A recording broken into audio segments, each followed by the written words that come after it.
목적이 이끄는 삶, 릭 워렌. 데이 26. 시험을 통해 성장하기.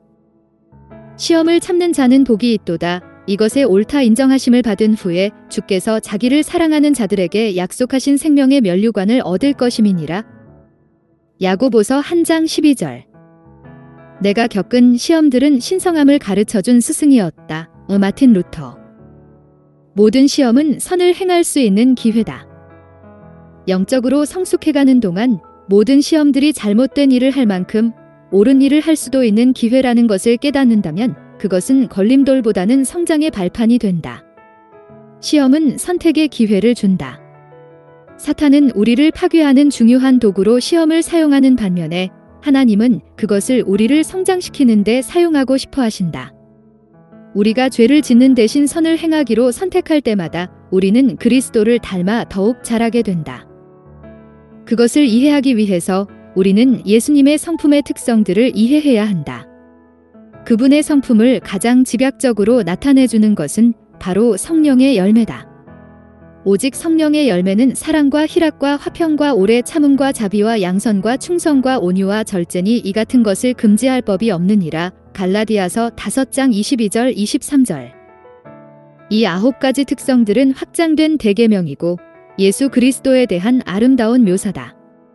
예수님은 완벽한 사랑, 기쁨, 평안, 인내이시고 그 외에 한 사람이 갖출 수 있는 모든 특성을 갖추셨다. 성령의 열매를 맺는다는 것은 그리스도를 닮는다는 것이다. 그러면 성령님은 우리의 삶에서 이 9가지 열매들을 어떻게 만드시는가, 즉석에서 만들어내시는가? 자고 일어나면 밤새 우리 안에 이 열매들이 가득하게 되는가? 아니다. 열매는 천천히 자라고 익어간다. 다음 문장은 우리가 배우게 될 가장 중요한 영적인 진리 가운데 하나다. 하나님은 우리가 시험을 당하고 성령의 열매와 정반대의 특성을 드러낼 수 있는 상황을 경험하게 하심으로 우리의 삶 속에서 성령의 열매를 맺게 하신다. 인격이 자라는 것은 항상 선택과 관련이 있고 시험이 바로 그 기회를 제공한다. 예를 들어 하나님은 사랑스럽지 않은 사람들을 주위에 두셔서 우리에게 사랑을 가르치신다. 사랑할 만하고 우리를 사랑하는 사람들을 사랑하는 것은 성품과 무관하다. 하나님은 우리가 슬픔 속에서 하나님을 찾을 때 진정한 기쁨을 가르쳐 주신다. 행복은 외부적인 상황에 달려 있지만 기쁨은 하나님과의 관계에 바탕을 둔다. 하나님은 우리의 계획대로 일이 진행되지 않고 혼란스럽고 당황스러운 상황을 경험하게 하심으로 우리 안에 진정한 평안을 허락하신다. 누구든지 아름다운 일몰을 보면서 혹은 휴가를 즐기면서 평안을 누릴 수 있다. 우리는 걱정과 두려움으로 시험당하는 상황 속에서 하나님을 신뢰하기로 선택함으로써 진정한 평안을 배운다. 이와 마찬가지로 기다려야만 하는 압박을 당하고 분노와 조급함의 시험이 있는 상황 속에서 인내심을 기르게 된다. 하나님은 우리가 선택하게 하시려고 각 열매에 대해 정반대의 상황을 사용하신다. 만일 한 번도 시험을 받아보지 못했다면 선하다고 주장할 수 없다. 신실하지 못할 기회가 없었다면 신실하다고 주장할 수 없다. 정직함은 거짓을 말하게 하는 시험을 이김으로써 만들어지고 겸손함은 우리가 자만하지 않으려 할 때 자라나며 인내심은 포기하려는 시험을 이겨낼 때마다 강해진다. 시험을 이길 때마다 우리는 더욱 예수님을 닮아가는 것이다. 시험은 어떻게 다가오는가? 사탄이 하는 일은 예측 가능하다는 사실을 알면 도움이 된다. 그는 태초부터 같은 전략과 낡은 속임수를 사용해왔다. 모든 시험은 같은 패턴을 따른다. 그래서 바울은 두리는 그의 악한 계략에 대해 매우 잘 알고 있다고 말했다. 우리는 성경을 통해서 시험은 4단계의 과정을 따른다는 것을 배우는데 이는 사탄이 아담과 하와 그리고 예수님을 시험할 때도 그렇게 했다. 첫 단계에서 사탄은 우리 안에서 욕구를 일으킨다. 그것은 복수하는 것이나 다른 사람을 통제하려는 것과 같은 죄악된 욕구일 수도 있고 사랑, 명예 그리고 즐거움을 누리려는 욕구와 같이 정당하고 정상적인 것일 수도 있다. 시험은 사탄이 우리에게 악한 욕구를 충족시키려 하거나 정당한 욕구를 잘못된 방법으로 잘못된 순간에 충족하라고 제안할 때부터 시작된다. 지름길을 조심하라. 그것은 유혹일 수 있다. 사탄은 속삭인다. 너는 그것을 받을 자격이 있어? 재미있고 위로를 주고 너를 더 기쁘게 해줄 거야.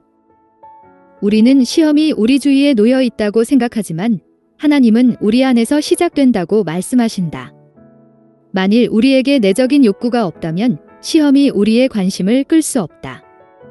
시험은 항상 상황이 아닌 우리의 마음에서 일어난다. 예수님은 이렇게 말씀하셨다. 속에서 곧 사람의 마음에서 나오는 것은 악한 생각 곧 음란과 도적질과 살인과 간음과 탐욕과 악독과 속임과 음탕과 흘기는 눈과 회방과 교만과 광패니 이 모든 악한 것이 다 속에서 나와서 사람을 더럽게 하느니라. 마가복음 7장 21절 23절. 야고보는 우리에게 말한다. 너희 안에 악의 군대가 욕망을 가지고 있다. 두 번째 단계는 의심이다. 사탄은 우리가 하나님이 죄에 대해서 하신 말씀을 의심하게 하려고 온갖 애를 쓴다. 그것이 정말 잘못된 것인가? 정말 하나님이 그것을 하지 말라고 하셨나? 하나님은 다른 누군가에게 또는 어떤 시기에만 이것을 금지하려 하신 것은 아닐까? 하나님은 우리가 행복하길 바라시지 않는가? 성경은 이렇게 경고한다. 형제들아 너희가 삼가 혹 너희 중에 누가 믿지 아니하는 악심을 품고 살아계신 하나님에게서 떨어질까 염려할 것이요. 히브리서 3장 12절. 세 번째 단계는 거짓이다. 사탄은 진실을 말할 능력이 없으며 거짓의 아비라 불린다. 그가 우리에게 어떤 말을 하든지 그 말은 진리가 아니거나 반만 진실이다. 사탄은 자신의 거짓말로 하나님이 이미 말씀하신 것들을 대체하게 한다. 사탄은 이렇게 말한다. 너희는 죽지 않을 것이다. 하나님처럼 더 현명해질 것이다. 아무도 모르게 넘어갈 수 있다. 너희의 문제는 해결될 것이다. 그리고 모두 다 그렇게 하고 있다. 그저 작은 죄일 뿐이다. 하지만 작은 죄는 임신 초기와 같다. 결국 그 모습은 드러나게 될 것이다. 네 번째 단계는 불순종이다. 결국 우리는 머릿속에서 하던 생각들을 실천에 옮길 것이다. 처음에는 그저 생각이었던 것이 행동이 되는 것이다. 우리의 관심을 끈 그 무엇에 넘어간 것이다. 우리는 사탄의 거짓을 믿고 야고보가 경고했던 덫에 걸린 것이다. 오직 각 사람이 시험을 받는 것은 자기 욕심에 끌려 미혹됨이니 욕심이 잉태한 즉 죄를 낳고 죄가 장성한 사망을 낳느니라. 내 사랑하는 형제들아 속지 말라. 야고보서 1장 14절 16절. 시험을 이기기. 시험이 어떻게 다가오는지를 아는 것은 그 자체로 도움이 된다. 하지만 시험을 이겨내기 위해 취해야 할 몇 가지 구체적인 단계들이 있다. 두려워하지 말라. 많은 크리스천들은 그들이 시험을 넘어서지 못한다는 것에 죄의식을 느끼고 시험을 받는다는 생각에 두려워하며 의기소침해한다. 그들은 단지 시험을 받는다는 것만으로도 부끄러워한다. 이것은 성숙함에 대한 오해다. 우리는 절대로 시험에서 벗어날 수 없다. 어떤 면에서 우리는 시험을 칭찬으로 여길 수 있다. 사탄은 그의 악한 뜻에 따르는 사람들은 시험하지 않는다. 그들은 이미 그의 것이기 때문이다. 우리가 시험을 받는 것은 우리가 약하거나 세상적이어서가 아니라 사탄이 우리를 싫어하기 때문이다. 또한 시험은 타락한 세상에 살고 있는 인간으로서 당연히 경험하는 것이다. 그것으로 인해 놀라거나 충격을 받거나 낙담하지 말라. 시험을 피할 수 없다는 사실을 현실적으로 받아들이라. 우리는 절대 시험을 피할 수 없다다. 성경은 너희가 시험을 받을 때라고 말한다. 만일 너희가 시험을 받으면 이 아니다. 사람이 감당할 시험 밖에는 너희에게 당한 것이 없나니 오직 하나님은 미쁘사 너희가 감당치 못할 시험당함을 허락지 아니하시고 시험당할 즈음에 또한 피할 길을 내사 너희로 능히 감당하게 하시느니라. 고린도전서 10장 13절. 시험을 받는 것은 죄가 아니다. 예수님도 시험을 받으셨지만 죄를 짓지 않으셨다. 그 시험에 넘어가지 않는 한 죄가 아니다. 이것은 선택의 문제다. 마틴 루터는 말했다. 새가 당신 머리 위로 날아가는 것을 막을 수는 없지만 당신 머리 위에 둥지를 트는 것은 막을 수 있다. 사탄이 우리에게 여러 가지 생각을 하게 하는 것은 막을 수 없지만 그 생각들에 안주하지 않고 그 생각을 행동으로 옮기지 않도록 선택할 수는 있다. 예를 들어 많은 사람들은 성적인 매력 혹은 성적인 자극과 욕망의 차이를 모른다. 그것들은 결코 같지 않다. 하나님은 우리 모두를 성적인 존재로 만드셨다. 매력과 자극은 하나님이 인간의 신체적인 아름다움에 자연스럽고 순간적으로 반응하도록 주신 것이지만 욕망은 고의적으로 의지에 따라 행동하는 것이다. 욕망은 우리의 몸을 통해 하고자 하는 것을 의식적으로 머릿속에서 행하는 선택이다. 여성에 대해 욕망으로 죄를 짓지 않고도 성적으로 매력을 느끼거나 자극을 받을 수도 있다. 많은 사람들, 특히 많은 크리스천 남성들은 하나님이 주신 호르몬이 활동하는 것에 대해 죄의식을 느낀다. 매력적인 여성에 대해 자동적으로 반응할 때 그것을 욕망을 품는 것이라 생각하고 죄의식을 느끼며 스스로를 비난한다. 하지만 그것에 푹 빠지기 전까지는 매력을 느끼는 것 자체가 욕망은 아니다. 사실 하나님과 더 가까워질수록 사탄은 우리를 더 시험할 것이다. 우리가 하나님의 자녀가 되는 순간 사탄은 폭력배와 살인범을 고용하듯 우리를 해치기 위해 계약서를 쓴다. 우리는 그의 적이고 그는 우리의 타락을 구상한다. 때때로 기도할 때도 사탄은 우리를 혼란에 빠뜨리고 수치심을 느끼게 하려고 이상한 생각, 악한 생각을 하게 할 수도 있다. 이 때문에 놀라거나 부끄러워하지 말라. 사탄은 우리의 기도를 두려워하며 이를 막기 위해 무엇이든 한다는 사실을 기억하라. 내가 어떻게 이런 생각을 하지? 라고 생각하며 스스로를 비난하지 말고 단지 사탄이 하는 방해라 생각하고 즉시 하나님께 초점을 맞추라. 시험의 양상을 파악하고 그것에 대비하라. 특히 우리가 시험에 더 약해지는 특정한 상황이 있다. 우리에게 전혀 방해가 되지 않는 상황이 있는 반면 어떤 상황들은 우리를 바로 시험에 넘어지게 한다. 이러한 상황들이 우리의 독특한 약점이고 사탄은 이를 분명히 알고 있기 때문에 우리도 그것들을 깨닫고 있어야 한다. 그는 우리가 걸려 넘어지는 것이 무엇인지 정확히 알고 우리를 그러한 상황에 빠뜨리려고 끊임없이 노력한다. 베드로는 이렇게 경고한다. 냉정을 유지하십시오. 자신에게 물어보라. 나는 언제 가장 시험에 약한가? 무슨 요일인가? 하루 중 어느 시간대인가? 어느 곳에서 나는 가장 많이 시험을 받는가?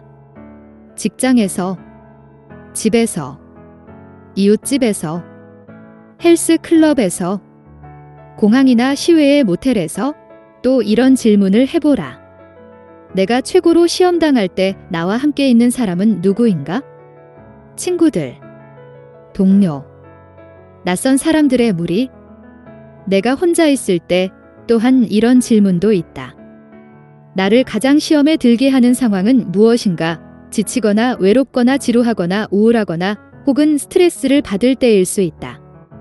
아니면 상처를 받았거나 분노하거나 걱정하거나 혹은 큰 성공을 거두었거나 영적으로 충만한 후일 수도 있다. 우리가 받는 시험의 양상을 파악하고 그러한 상황을 가능한 한 피할 준비를 해야 한다. 성경은 계속해서 예측하고 시험에 직면할 준비를 하라고 말한다. 바울은 마귀로 틈을 타지 못하게 하라 제베소서 4장 27절 고 말한다. 현명하게 계획을 세우면 시험에 덜 부딪힐 수 있다. 잠언의 충고를 따르라. 내 발에 행할 첩경을 평탄케 하며 내 모든 길을 든든히 하라. 우편으로나 좌편으로나 치우치지 말고 내 발을 악에서 떠나게 하라. 잠언 4장 26절 27절. 악을 떠나는 것은 정직한 사람의 대로니 그 길을 지키는 자는 자기의 영혼을 보전하느니라. 잠언 16장 17절. 하나님의 도우심을 구하라. 천국에는 24시간 응급전화가 설치되어 있다. 하나님은 우리가 시험을 이기기 위해 도움을 요청하기를 기다리고 계신다. 환난 날에 나를 부르라. 내가 너를 건지리니 내가 나를 영화롭게 하리로다. 시편 15절. 나는 이것을 전자레인지 기도라고 부른다. 왜냐하면 빠르고 정확하기 때문이다. 도와주세요. SOS. 메이데이, 시험이 닥치면 하나님과 긴 대화를 나눌 시간이 없다. 그냥 소리치면 된다. 다윗, 다니엘, 베드로, 바울 그리고 수백만 명의 사람들이 어려움에 처했을 때 이런 즉각적인 기도를 했다.